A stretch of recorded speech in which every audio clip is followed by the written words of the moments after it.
Hi, I'm speaking today with Sandra Goldmark. And Sandra is a teacher, designer, and an entrepreneur. She's a professor and at Barnard and director of the sustainability program there.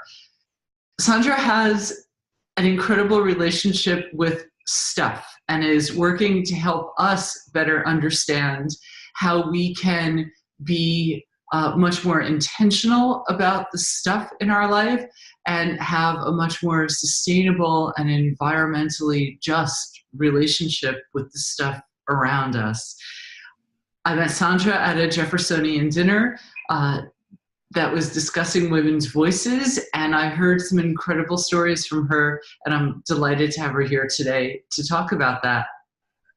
Sandra, it's fun to be here.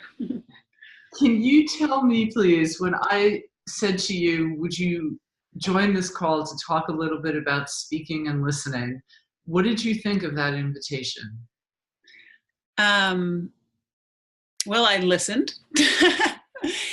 And I thought about a story that I had been thinking of very recently about speaking and finding your voice was a question that had been posed at the dinner where you and I met. And I'm also reading Michelle Obama's book right now, actually, coincidentally, which has a lot of really great thinking about voice and the power of speech. So the topic has been on my mind.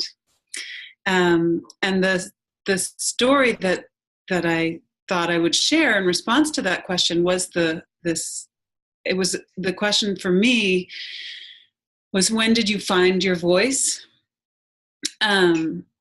So I started my career as a theatrical designer, which means you work backstage in the dark. And you don't speak, you don't say the lines, you don't write the words. So I learned through that work to speak through other means, like with a drawing or through my design or through the collaborative process.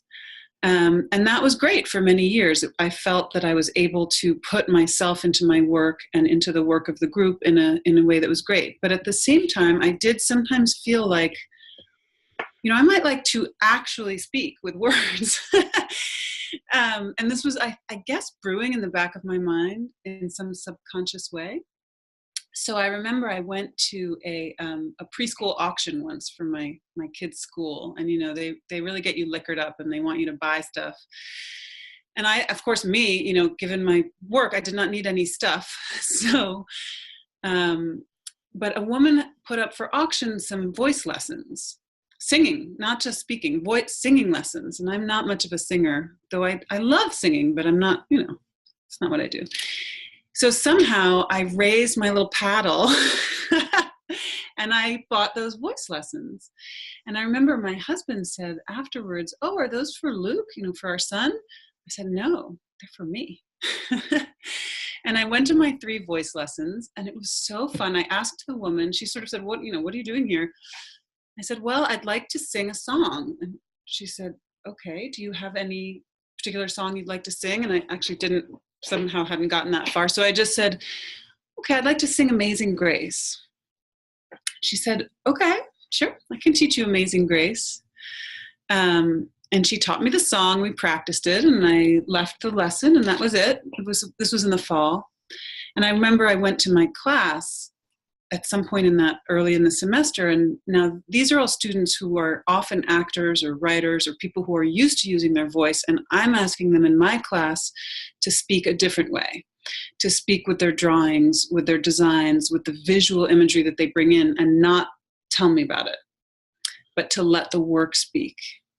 So I said to them, in this class, I might push you beyond your comfort zone. You might be uncomfortable communicating in this way. And I'm going to ask you to go there and put yourself on the line and be uncomfortable and know that it's okay. And I said, and if you do it, and if you really go there at the end of the semester, in all fairness, I will put myself on the line and I'll sing for you. And they were like, "Oh, ha, ha, great, great, great." And they had a semester. And at the end, I had kind of forgotten. And I said, "Goodbye. Thank you. It was such a wonderful class. Thank you for coming, blah, blah, blah." And this guy raised his hand in the back.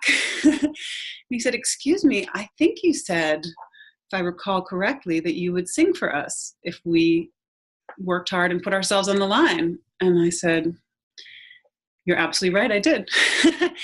So I got up there. This must be the first time I have sang publicly in 30 years? I don't know, long time.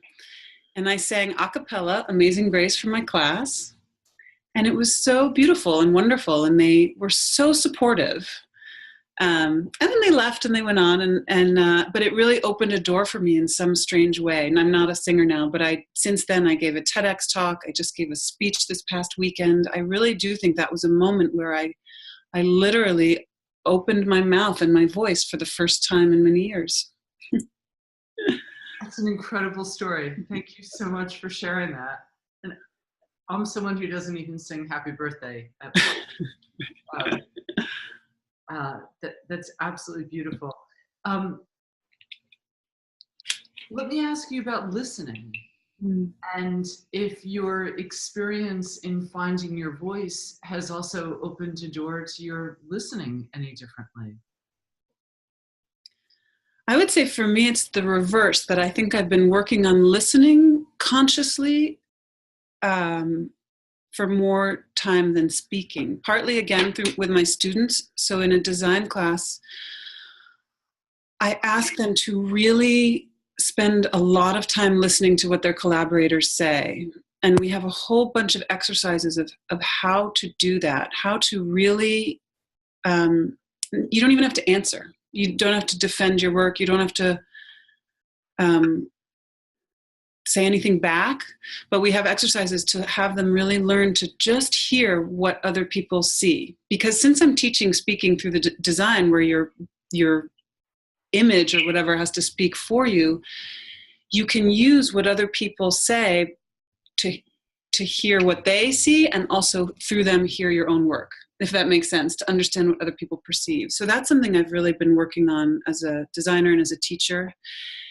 And something that I, in a funny context, was able to explore as related to my work on stuff. So as you said, I spend a lot of my life thinking about stuff, about how we can have a healthier relationship with it, how we can use less of it, and what we use be less environmentally destructive, individually and economically and systemically.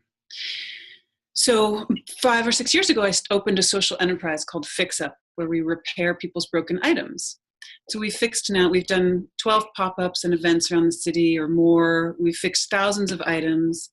But one of the really interesting things that happens over and over and over again at these events, these fix-up shops, is people bring us their stuff and they tell us about it.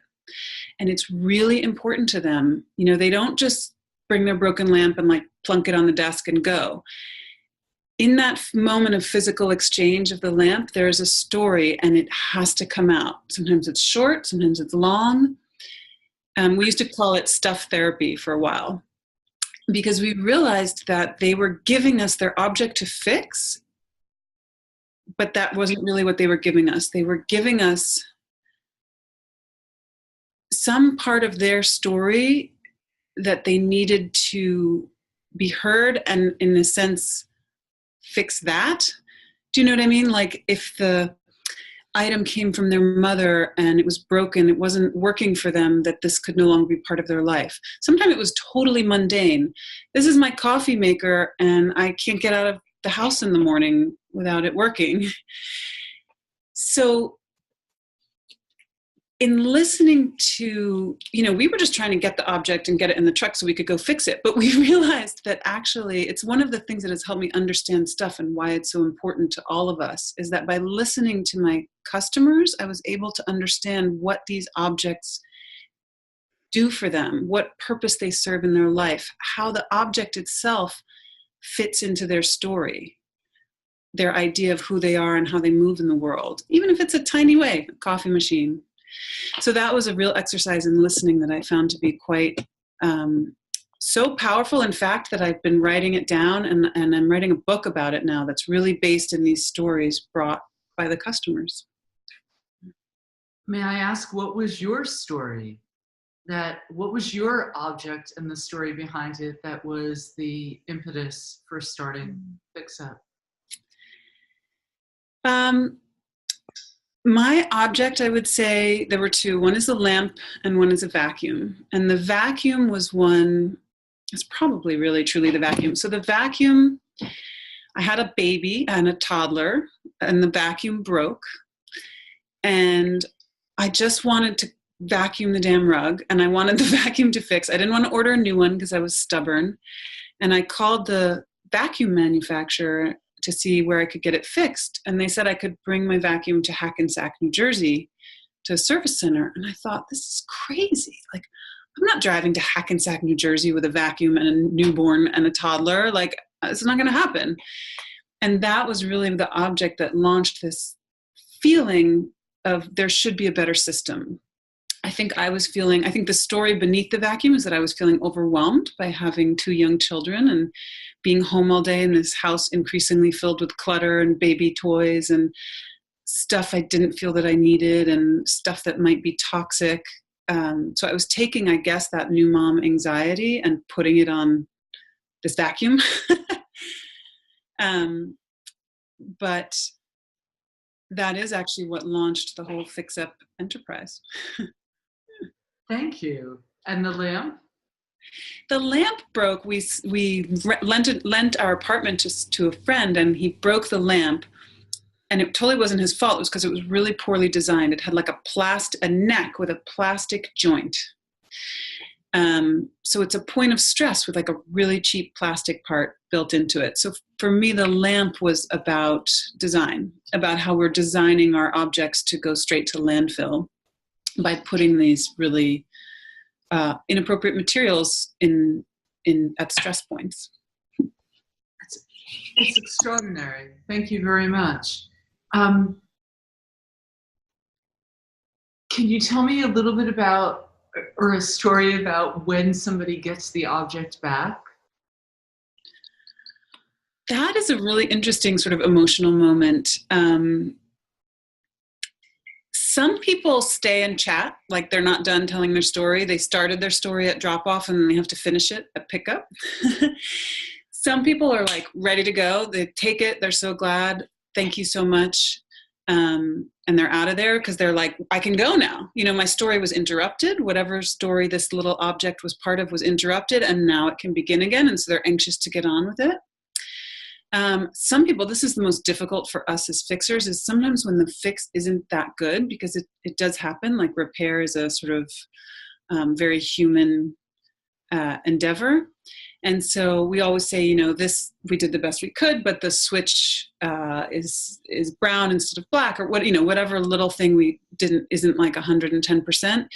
And sometimes people you can tell they're like, oh, I understand, no worries. And some people are disappointed, like they had a vision and quite an important sense of what was going to happen here. And so a little deviation from that can be a letdown. But I will say that at pickup, the storytelling is usually briefer. It's funny. The important story is when it's broken. It's like that. There's something big there. Thank you. You've got me thinking about stuff in an entirely new way. And I know I'll more time thinking about those stories and hesitating before throwing it away. Sandra, is there a moment where you listened or understood complexity or something that was very complex in you found understanding by listening or by speaking? I think that one thing I've realized recently is, for me, listening is when I'm struggling to understand something. I've realized recently that I need to activate more than one sense. So in my classes, we have visual research up, and I need to listen to what the student is saying and look at the research and put those together before I before I really understand. Or at our repair shops, again, when a customer is talking, you have to listen to them, and I have to touch the object and look at the object at the same time. The touch is very important in the repair shops when you're understanding what's really wrong here. How is it wobbly? What happens when I move it or shake it? And the eyes as well, of course, where's the break? How bad is it? But any one of those factors alone doesn't really give me all the information. But if I hear it and see it and am able to touch it, then I really can, that's how I think I access complex problems or understanding. And I suspect it's something we all do. Like how if you're talking to somebody, you listen to them, but you look at their face, and you, hopefully you don't like wiggle their joints. I don't know, but you might. So that's part to me of accessing the complexity of a problem is listening almost with the whole body. Thank you for that. Professor, do you have anything else that you would like to add for the listening audience? Any other advice or assignments that you'd like to give us in listening? I guess maybe two. One is maybe for people who don't think of themselves as speakers or, public persona in any way. I think it was really empowering for me to realize that I can speak in addition to the other work that I do. And then that's really important. And I guess in terms of listening, what I recommend to my students is to really try to hear it without defending. So if you're holding on to something very tight, and your purpose in the conversation is to get that point across, then you're not going to be able to hear the other person. And so if you let go of that for a minute, you'll have a chance to make your point. Don't worry about it. And then you'll be able to hear what they're really saying and get at what's underneath it. And I guess the last tip would be that I've learned that it can be fun to listen to your stuff, to think about how your stuff tells a story as well, a story of who you are in the world and what impact you have on the world, and maybe to begin to consciously shape that story with different choices. Thank you very much. Thank you. Thank you.